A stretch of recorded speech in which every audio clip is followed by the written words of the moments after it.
Welcome back to ZNGP Today. Jack Miller exploded at the stewards after being penalized in the Valencia MotoGP Sprint following contact with rookie Fermín Aldeguer.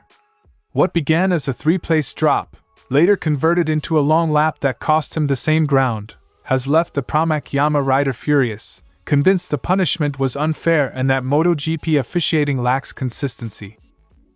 Back on track in Valencia after a long injury layoff, Jorge Martín admitted the weekend showed clear progress.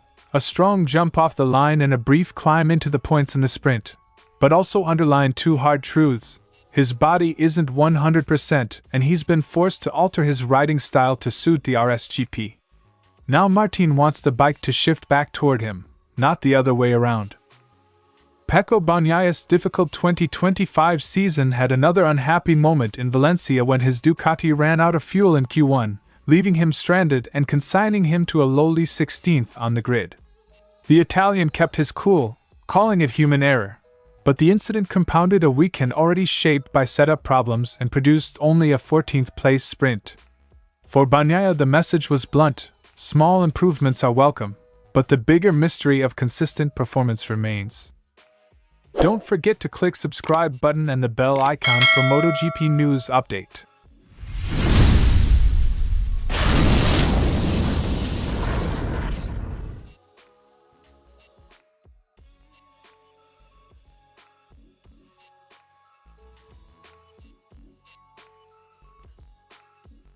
Miller made his move into turn 2 and, in the heat of the sprint, touched Aldeguer. The stewards first handed Miller a three-place drop. After he ignored it, they converted the sanction into a long lap, which ultimately cost him 3 positions and left him 12th behind Aldeguer at the finish. I could see the dashboard, but 3 positions at that point when you are 2 seconds in front of the next bike is kind of ridiculous. I was not going to do it. Converting penalties into different formats, grid drops, ride-throughs, long laps, is common, but the outcome is the same. Miller lost track positions he felt he had earned. Miller argued he had everything under control and that the contact was forced by Aldeguer's late release of the brakes. According to Miller, Aldeguer's behavior made contact inevitable when both riders released the brakes at the same time. The penalty is not, in my opinion, valid. It's impossible to pass someone if they release the brakes on top of you. I had everything under control, and as soon as I got side by side with him, he started to release. I then had to go tighter and tighter and tighter. At some point, you're going to make contact because we're both releasing the brakes. From Miller's perspective, it wasn't reckless aggression, but a physics-driven outcome when 2 riders attempt the same space at the same moment. Miller declined to serve the initial 3-place drop and was later told to take a long lap, which effectively cost him the same finishing positions. He said he chose to complete the long lap knowing it would affect Sunday's race less than other options. So, I was not going to do it. And then when the long lap came, I understood that a long lap can go into tomorrow's Grand Prix, so it was better to do it. I lost 3 positions anyway, so you be the judge. The tactical choices riders must make when faced with mid-race penalties are part sporting, part damage limitation, and they shape both the race and the post-race debate. Miller's anger extended beyond the single incident. He lambasted what he sees as inconsistent stewarding across recent races, citing examples where he felt similar incidents went unpunished or different punishments were applied for similar infractions. The tone was blunt and personal. He refused to attend the stewards' meeting and vowed to address the issue with Chief Steward Simon Crafar later. If you look at consistency, what happened with Brad Binder after Aldeguer contact last week? Not 1 penalty. What happened with me last week? Not 1 penalty. So, speaking about consistency is not even fucking remotely in the picture. Calls for clearer, more consistent officiating are familiar in motorsport. When a high-profile rider voices them so forcefully, the governing body typically faces pressure to explain or reevaluate. Miller didn't blame Aldeguer personally. He blamed a wider riding style he associates with younger riders who release the brakes on top of you. He argued that style makes contact predictable and that stewards are failing to keep a consistent standard across the grid. No, it's the new generation. That's the style of riding. There are multiple guys on the grid who do it, generally younger guys. Whether this is a generational shift or simply evolving racecraft is debatable, but it raises questions about where the line between aggressive defending and dangerous riding should be drawn. Jack Miller's post-sprint tirade is more than a rider fuming at lost positions. It's a public demand for clarity and consistency from MotoGP's stewards. Miller believes the penalty didn't fit the on-track reality and points to unequal treatment in prior incidents as evidence. Whatever the final verdict on the contact itself, the debate Miller restarted, about enforcement, precedent and the sport's future riding norms, is likely to outlive the results sheet from Valencia. Martín produced a promising restart in the sprint, storming from 17th on the grid into the top 10, before a wide moment at turn 8 cost him dearly and he finished 22nd. The result on paper looks poor, but the early part of the race and his comments afterwards revealed a rider closer to fitness and rhythm than at the start of the weekend. He accepted the final position but emphasized the strong start and the fact he was already charging forward before the incident. For a rider whose weekend goal was cautious mileage and getting to Tuesday's test, the glimpses of speed were a welcome sign. Martín makes a distinction between pain and power. He's no longer hurt per se, but admits a notable lack of strength that shows in the last laps. The fatigue influenced his race plan. He'll stop if the effort starts to risk further injury, because the priority is to arrive fit for the official 2026 Aprilia test. I don't feel any pain, but the problem is a lack of strength. In the last 4 laps I felt very tired in my muscles. Tomorrow, when I feel like that, I'll probably stop. That pragmatic approach explains why Martín repeatedly chose preservation over pushing through late-session attacks. Martín conceded he has been altering his natural riding style to suit the RSGP, a compromise that helped him stay on the bike during recovery but which he now sees as temporary. Having ridden with Marco Bezzecchi's baseline in his absence, Martín says the next step is for the Aprilia to adapt to his preferred inputs, so he can truly unlock pace. I'm still working with Bezzecchi's base, but I need something different to be able to express my full potential. Switching the bike to match Martín's style, more rear weight for better exit traction, for example, is the engineering challenge Aprilia faces if they want their returning champion to flourish.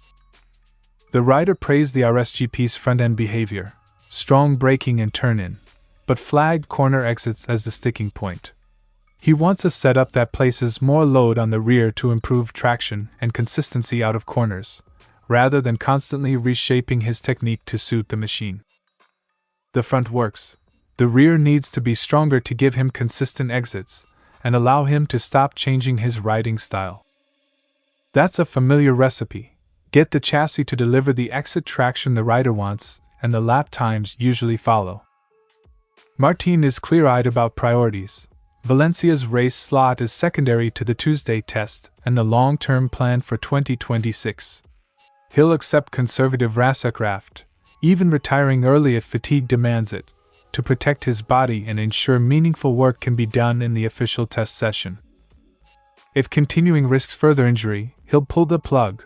The test and next season matter more than a final result at Valencia. That measured mindset is exactly what a rider recovering from repeated injuries needs, and what a factory needs from its number 1 rider ahead of a development-focused winter. Valencia showed Jorge Martín's return has more ups than downs, race starts, early race speed and clarity about what he needs from the Aprilia.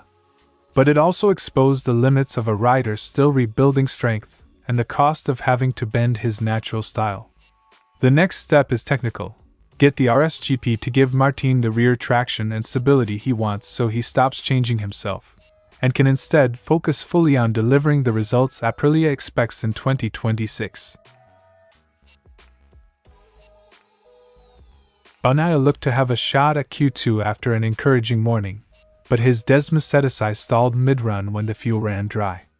He tried to limp the bike back to the garage, only to discover the team hadn't given it the expected fill. The result was immediate and costly: no Q2, 16th on the grid and a compromised sprint. It was human error, but I think we're all in a difficult situation in the garage, You try to do the best you can, everyone can make mistakes. I've made a lot of them, and it happens to everyone.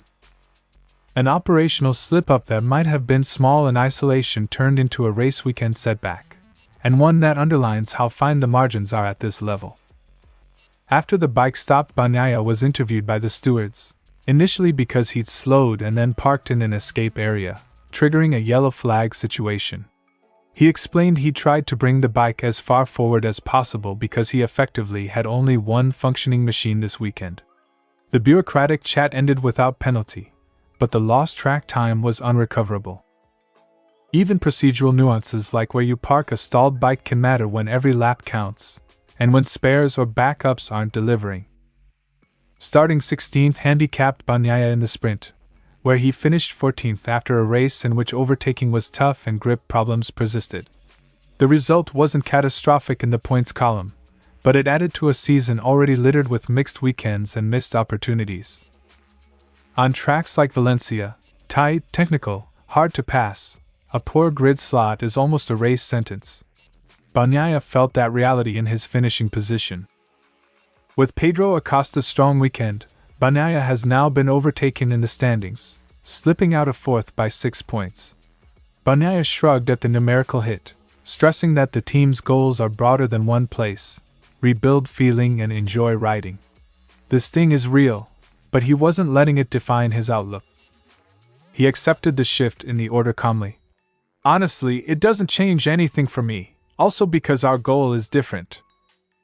Losing a championship slot is unwelcome, but for Bagnaia and Ducati the bigger alarm remains the season-long inconsistency. Bagnaia insisted there had been a small positive in Friday's running. A small step forward, but conceded that after a season of trying many directions the garage feels short of fresh answers. He closed the day hoping simply for a bit more fun on track and for the bike to work well. If I had made it into Q2, things would have been different. I just hope I can have fun and that the bike works well. When marginal gains feel like wins, the job becomes incremental. Collect data, chase stability, and try to rebuild the confidence that produces top pace. A refueling error in Q1 was a human moment with large sporting consequences for Pecco Bagnaia. One more twist in a season defined by highs and frustrating lows. He took responsibility, stayed measured, and stressed the team is still searching for answers. Valencia produced no quick fixes. Instead, it highlighted the work Ducati and Bagnaia must do over the winter to convert fleeting flashes of speed into dependable race performance. Thanks for watching ZNGP Today, and this is your MotoGP news update. And see you next time!